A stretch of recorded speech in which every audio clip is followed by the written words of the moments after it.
Hello student, इयत्ता 12वी commerce secretary practices chapter number 2.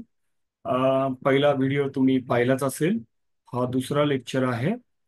Sources of corporate finance नावाचा topic आपण पाहत आहोत. त्यामध्ये इंट्रोडक्शन पार्ट पहिल्या व्हिडिओमध्ये तुम्हाला व्यवस्थितपणे आपण डिस्कस केला आहे, तर तुम्ही सगळ्यांनी पहा. इंट्रोडक्शन मध्ये आपण इतकंच पाहिलं होतं की फायनान्स किती महत्वाचं आहे बिझनेससाठी, आणि बिझनेसला पैशाची आवश्यकता असते, बिझनेसला फायनान्शियल सपोर्टची आवश्यकता असते. विदाऊट फायनान्शियल सपोर्ट बिझनेस व्यवस्थित पुढे काम करू शकत नाही. अनेक विविध गोष्टींसाठी बिझनेसला पैसे लागतात, जसं की प्रमोशनसाठी बिझनेसला पैसे लागतात. बिझनेस ऑर्गनायझेशनसाठी म्हणजे विविध खर्च करण्यासाठी ऑर्गनायझेशन रेग्युलर बेसिसवर बिझनेस डे टू डे ऑपरेशनसाठी पैसे लागतात. सॅलरी, वेजेस, कमिशन, ऍडव्हर्टिजमेंट, अशा अनेक गोष्टींसाठी बिझनेसला पैसे लागतात. आणि हे जे फायनान्स आहे, ह्याला आपण काय म्हणतो तर कॅपिटल असं म्हणतो. आपण हे कालच्या लेक्चरमध्ये पाहिलं होतं.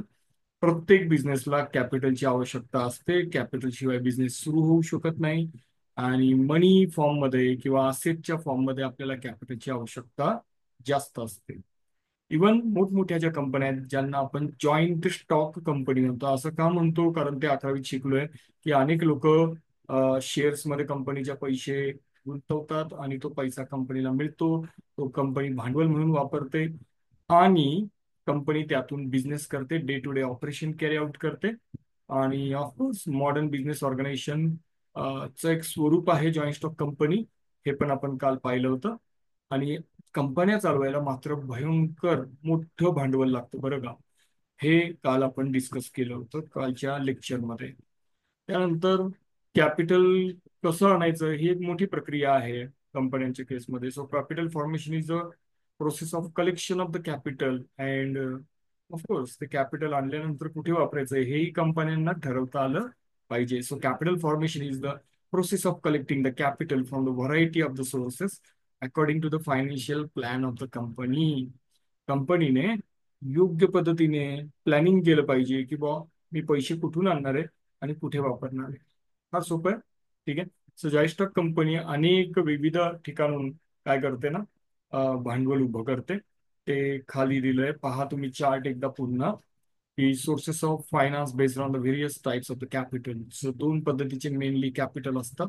एक असतं ओन कॅपिटल, दुसरं असतं बॉरोड कॅपिटल. हे चॅप्टर नंबर 1 मध्ये सुद्धा आपण शिकलोय की स्वतःचं भांडवल आणि बाहेरून उधार घेतलेलं भांडवल, असे दोन भांडवलाचे मुख्य प्रकार आहेत. सो ओन कॅपिटल मध्ये शेअर्स आहे, रिटेन्ड अर्निंग, यालाच आपण रिझर्व्ह सरप्लसेस किंवा रिझर्व्ह फंड अशी नावं दिली होती. बॉरोड कॅपिटल हे अनेक वेगवेगळ्या लोकांकडून किंवा संस्थांकडून घेतलं जातं. That is debenture, public deposit, bond, ADR, GDR, bank, financial institutions, trade credit इत्यादी. ठीक आहे. सो ओन कॅपिटल असतं आणि बॉरोड कॅपिटल असतं, हे आपण पाहिलं होतं कालच्या लेक्चरमध्ये सुद्धा. आपण फक्त 2 मिनिटं ओरबी घेतोय म्हणजे पुढे आपल्याला जाता येईल. So the sources of finance may be external और इंटरनल. हे जे बॉरोड आहे की नाही, हे एक्सटर्नल आहे. आणि इंटरनल जे आहे ना, ते ओन्ड आहे. मग मी असं लिहू का इथे एक समजून घेण्यासाठी, की सर बॉरोड कॅपिटल म्हणजे ना एक्सटर्नल सोर्स ऑफ फायनान्स. ठीक आहे. एक्सटर्नल बाहेरचं आहे. ठीक आहे, बाहेरून आणलेलं आहे. आणि ओन कॅपिटल म्हणजे इंटरनल. कारण इंटरनल कॅपिटल हे कोण प्रोव्हाइड करतं?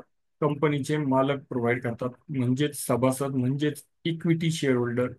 पुढे येईल आपल्याला अभ्यासामध्ये हे सगळं.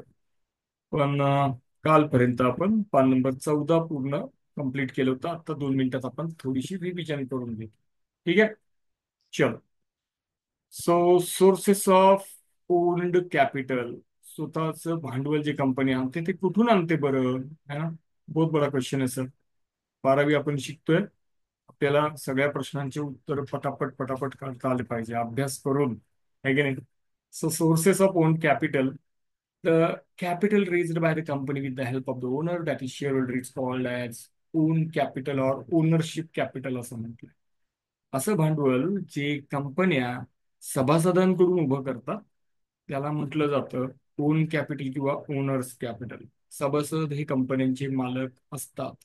समजा मिस्टर एक्सनी रिलायन्स कंपनीमध्ये 200 शेअर्स खरेदी केले कुठल्याही रेटला. ठीक आहे.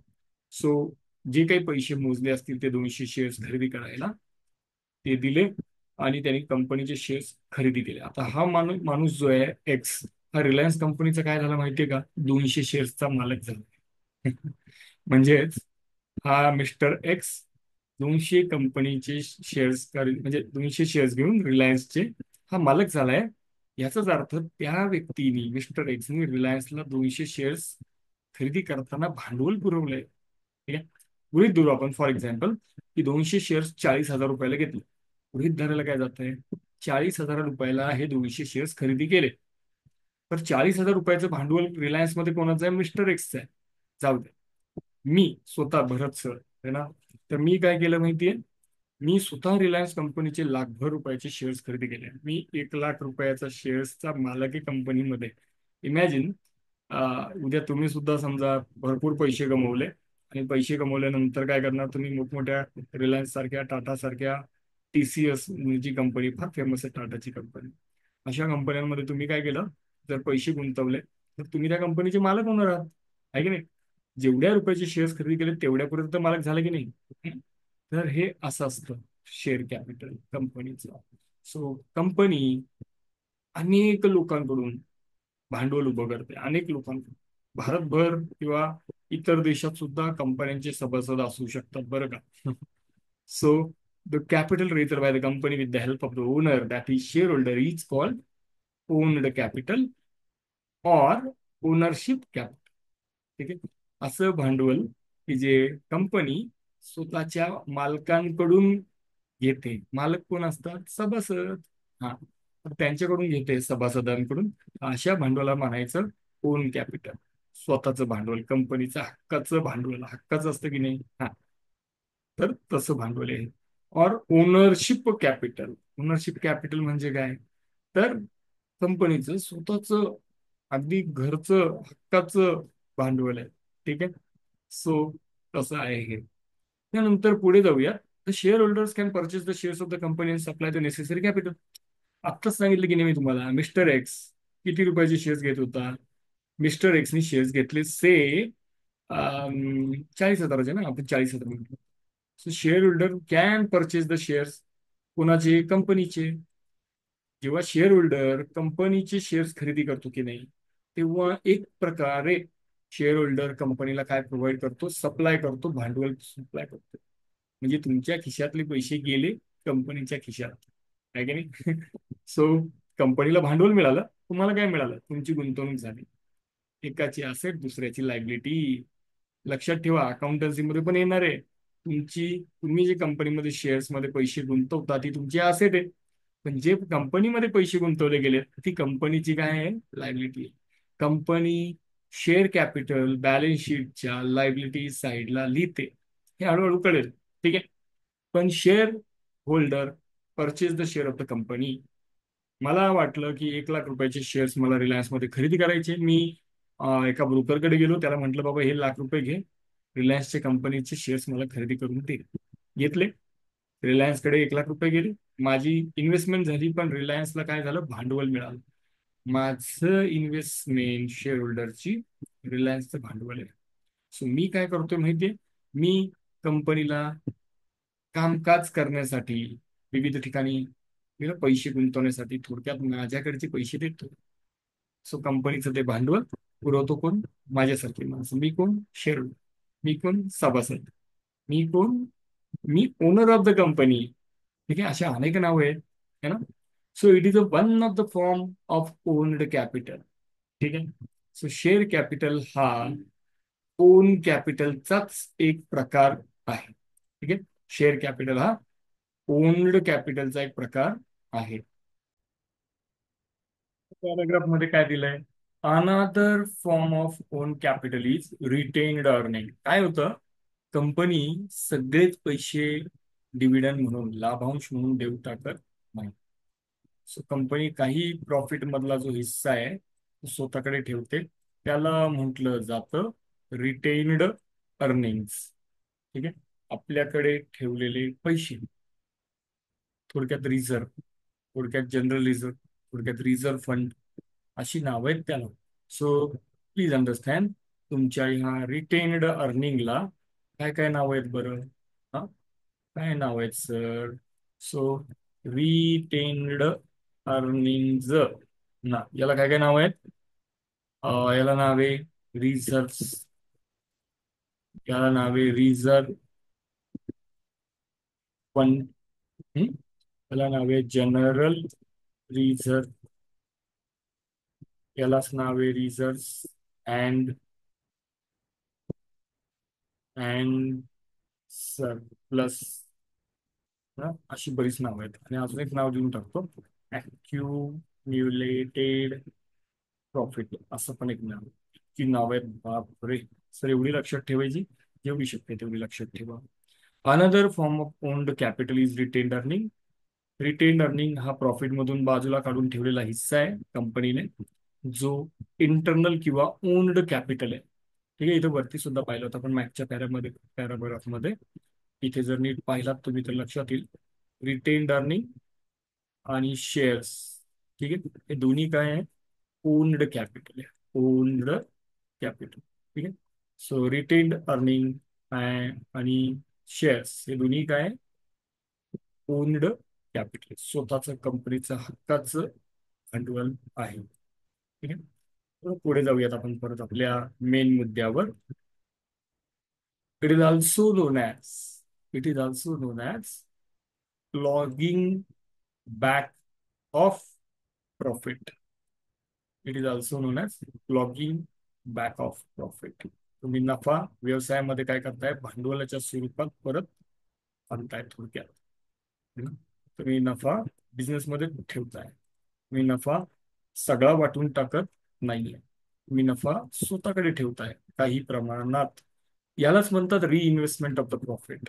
म्हणजे तुम्ही सगळा नफा सभासदांना न देता काही नफा स्वतःकडेच ठेवता. थोडक्यात ते बिझनेसमध्ये काय करताय? गुंतवताय.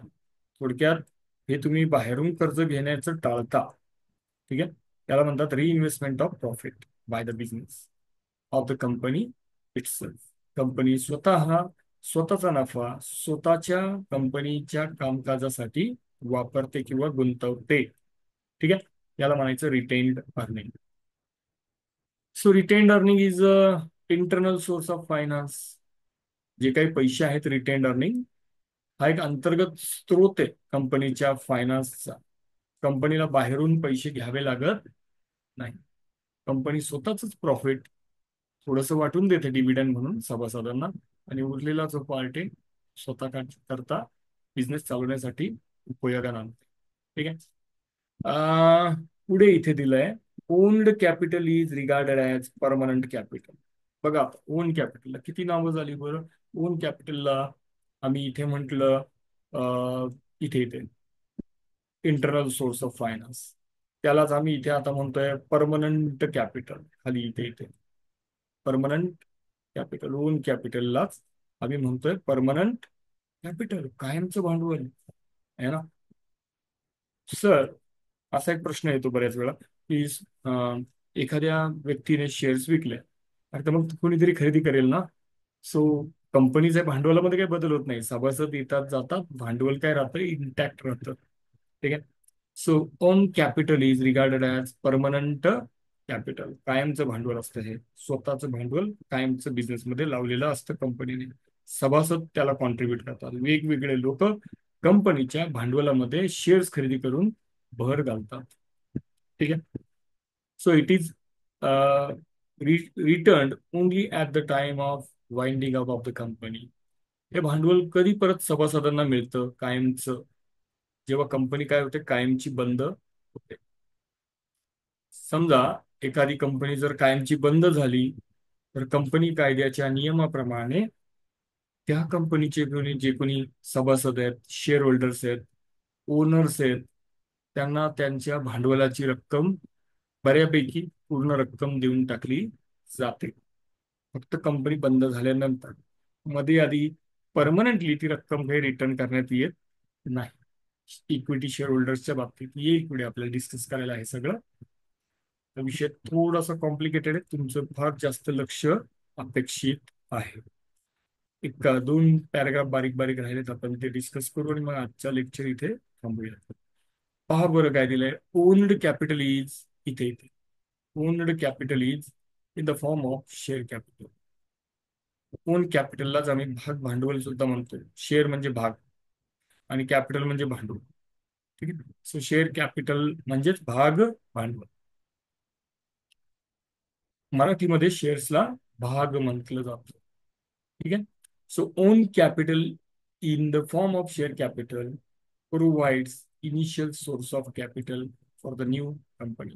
कुठल्याही कंपनीला जेव्हा सुरू व्हायचं असतं, कामकाज सुरू करायचं असतो, तेव्हा सगळ्यात महत्वाचं म्हणजे ह्या कंपनीने काय करायचं, बिझनेस सुरू करताना शेअर होल्डर्स कडून पैसे घेऊन बिझनेस सुरू करायचे. म्हणजे थोडक्यात शेअर्स विकायचे आणि भांडवल उभं करायचं. So it can be raised at any time later to satisfy the additional capital need of the company. असं होतं का की कंपनीने आधी काही एक विशिष्ट शेअर्स विकले, भांडवल उभं केलं, कंपनी अजून काही कालांतराने काय करणारे, शेअर्स विकणारे आणि भांडवल उभं करणारे, होतं का असं? होतं. कंपनीला जेव्हा जेव्हा गरज असेल, कंपनी काय करू शकते, मार्केटमध्ये शेअर्स विकते आणि भांडवल उभं करते. ठीक आहे. So, however, retained earning cannot be in initial source of capital, but it can be important source of capital when the company runs it profitably during its existence. मी इथे आपण वरती डिस्कस केलं तर आठवतंय की retained earning. What is retained earning? हे असा profit जो कंपनी पूर्णपणे वाटत नाहीये, थोडासा प्रॉफिटचा पोर्शन काय करते, कंपनी स्वतःकडे ठेवते भविष्यात निधी म्हणून वापरण्यासाठी. तर हे जे आहे, हे सुरुवातीलाच असू शकतं का? नाही. अगं कसं असू शकेल सुरुवातीला? सर, कंपनी आता तर चालू केली. कंपनी वर्षभर बिझनेस करेल, प्रॉफिट कमवेल, प्रॉफिट मधला थोडासा हिस्सा डिव्हिडंड म्हणून देईल आणि उरलेला हिस्सा रिटेन करून ठेवेल, स्वतःकडे ठेवेल. रिटेन करणे म्हणजे स्वतःकडे ठेवणे. अर्निंग म्हणजे प्रॉफिट. प्रॉफिट मधला थोडासा हिस्सा स्वतःकडे ठेवायचा. सगळंच प्रॉफिट कसं वाटून टाकायचं?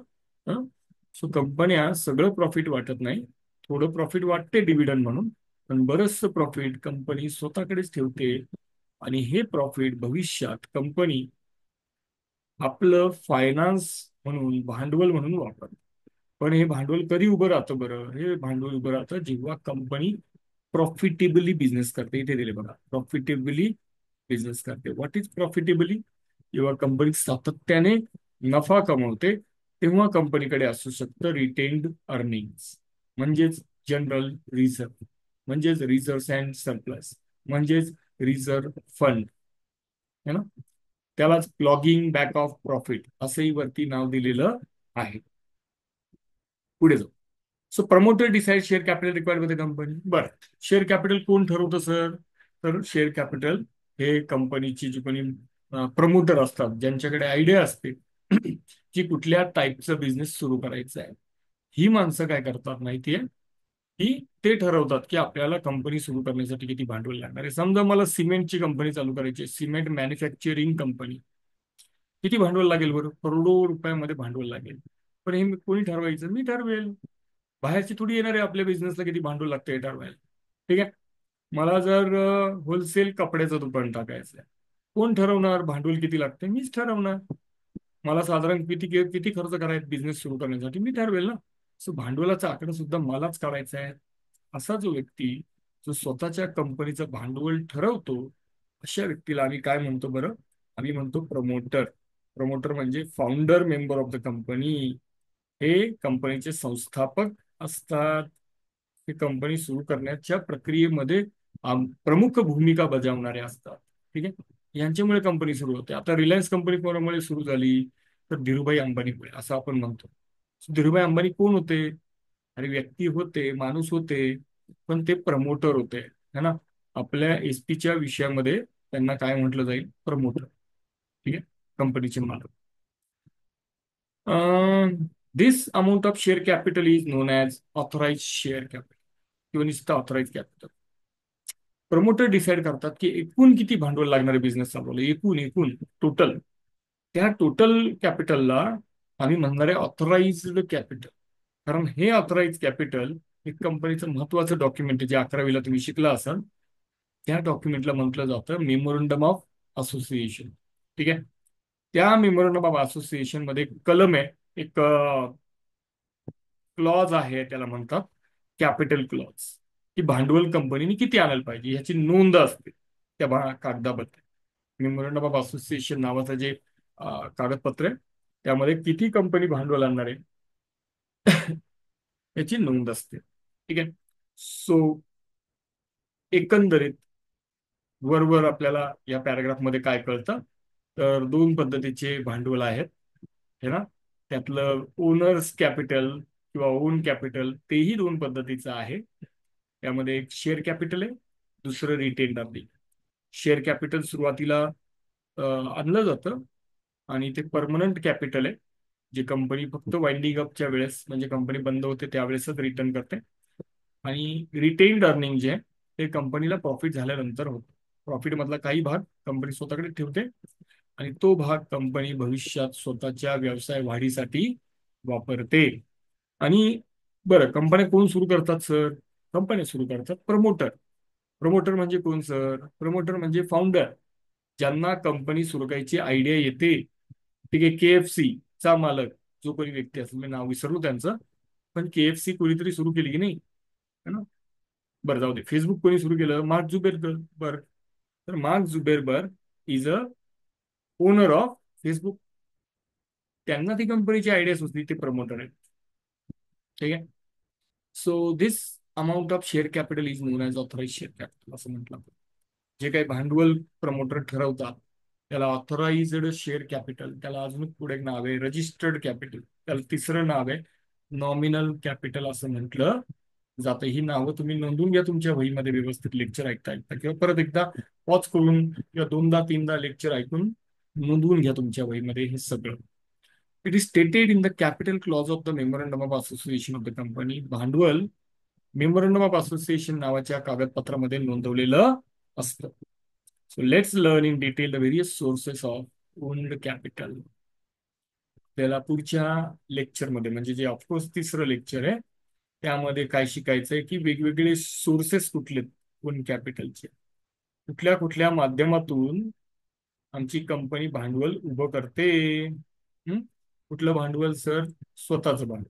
स्वतःचं म्हणजे ओन कॅपिटल. ठीक आहे. बाहेरच्यांचं का नाही? बाहेरच्यांचं नाही. कंपनीच्या हितासाठी सभासदांनी दिलेलं भांडवल, कंपनी सुरू राहण्यासाठी सभासदांनी कॉन्ट्रीब्युट केलेलं भांडवल म्हणजे ओन कॅपिटल. ठीक आहे. आपण आज फक्त काय कव्हर केलं या लेक्चरमध्ये 15-20 मिनिटांमध्ये? Sources of owned capital. हा जो काही पार्ट आहे, सगळा पार्ट तुम्ही वाचून काढणार आहात घरी. ठीक आहे. या पार्टवर काही प्रश्न उत्तर असतील तर मी तुम्हाला नक्की शेअर करणार आहे, पण आधी हा वाचून काढायचा आहे भाग तुम्हाला सगळा. सोर्सेस ऑफ ओन कॅपिटल इतकं वाचलं हवं. पुढच्या लेक्चरमध्ये आपण शेअर्स काय असतात हे बघणार आहोत. ठीक आहे. थांबूयात का? अभ्यास मात्र नियमित करा. सगळे व्हिडिओ लेक्चर्स तुमचे पाहून झाले पाहिजे. ठीक आहे. वर्गात आल्यानंतर 1 जुलै पासून तुम्हाला पुढचे धडे आपल्याला घ्यायचे आणि मागच्या धड्यांचं पुढे जाऊन हळूहळू कधीतरी रिव्हिजनला सुद्धा आपल्याला वेळ काढायचा आहे. हे व्हिडिओ लेक्चर्स तुम्ही आनंदाने ऐका, मन लावून ऐका, वारंवार ऐका. हा? तुमच्या मित्र परिवाराला सुद्धा पाठवू शकता. ठीक आहे. हा महिनाभर हे व्हिडिओ लेक्चर्स तुम्ही कितीही वेळा जून महिन्यामध्ये पूर्ण छानपैकी समजून उमजून अभ्यासून घ्या. ठीक आहे. थांबूया.